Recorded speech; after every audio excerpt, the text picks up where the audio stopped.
भारत माता की भारत माता की।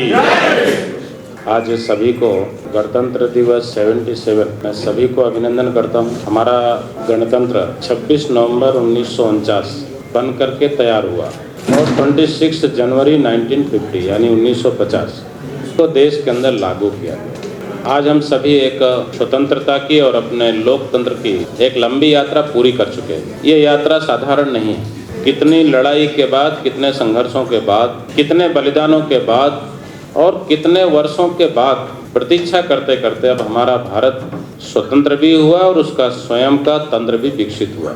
हम सभी इसको जानते हैं और इसलिए हम सभी के लिए गौरव की बात। 5 बातें तो हम वो याद रखें जिसको विश्व के लोकप्रिय नेता और भारत के प्रधानमंत्री आदरणीय मोदी जी बोलते हैं, और वो है विकसित भारत का संकल्प। ये पहला हमारे साथ विकसित भारत का संकल्प जुड़ता है। और अगर विकसित भारत की ओर जाना है तो आज ही हम स्वदेशी और आत्मनिर्भर भारत का संकल्प लें। Go local for vocal. एक दूसरा संकल्प है गुलामी के हर अंश से मुक्ति। तो हम सभी जानते हैं कि लंबे समय तक हिंदुस्तान के अंदर ही और हम सबकी मन मानसिकता में भी 200 वर्ष, लगभग 190 वर्ष अंग्रेजों की गुलामी, और लंबे समय तक कभी मुगल रहे, कभी डच रहे, कभी फ्रेंच रहे, कभी ब्रिटिशर्स रहे। ये सबकी गुलामी की मानसिकता घर कर गई। 75 साल लग गए हमको। और मोदी जी के प्रधानमंत्री बनने के बाद दिल्ली में विक्टोरिया की मूर्ति लगी थी, उसको हटाकर महान सेनानी नेताजी सुभाष चंद्र बोस की मूर्ति लग गई। ये है गुलामी खत्म।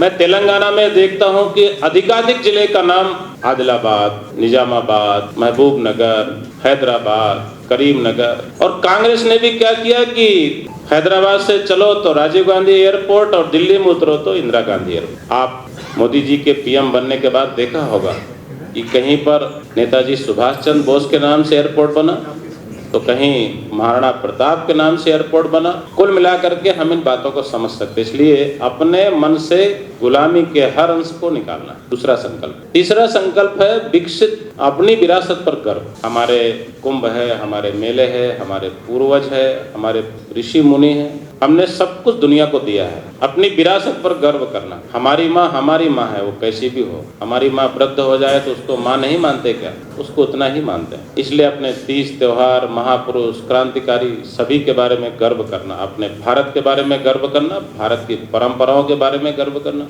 और चौथी बात है एकजुट भारत। छोटी मोटी बातों से घबराइए मत। ये हमारा सबसे स्वर्णिम युग है। हमने साउथ पोल में भी अपना शिव शक्ति पॉइंट स्थापित कर दिया। इससे गोल्डन पीरियड समझ सकते हैं। आज हम दुनिया में जाकर के भी मंदिर बना रहे हैं, दुनिया में योग पहुंचा रहे हैं। ये हमारा गोल्डन पीरियड है। दुनिया के हर कोने में जाकर हम भारत माता की जय जयकार हमारे प्रधानमंत्री करते हैं। हमारा गोल्डन पीरियड है। इसलिए एकजुटता के साथ जाति, धर्म, बाकी चश्मे से मत देखिए, अमीरी, गरीबी, और इसको ध्यान में लेकर के एकजुट हमारी भूमिका है। एक 5वां है नागरिक कर्तव्यों का पालन, जो हमको संविधान ने दिया है। हमारी भूमिका है। हमारी भूमिका है कि हमारे बुजुर्ग हैं, उनका सम्मान, उनका पालन भी हमारी भूमिका में जुड़ता है। हमारी बेटियां और माताएं, उनका सम्मान समाज में बढ़ता रहे, ये भी हमारी भूमिका है। हमारी भूमिका है कि जल है, पृथ्वी है, पशु है, पक्षी है। हमारी भूमिका है सर्वे सन्तु निरामया सर्वे भद्राणि पश्यन्तु। हमारी भूमिका है सबके साथ सबके विकास की। नागरिक कर्तव्यों के पालन के साथ हम जुड़े।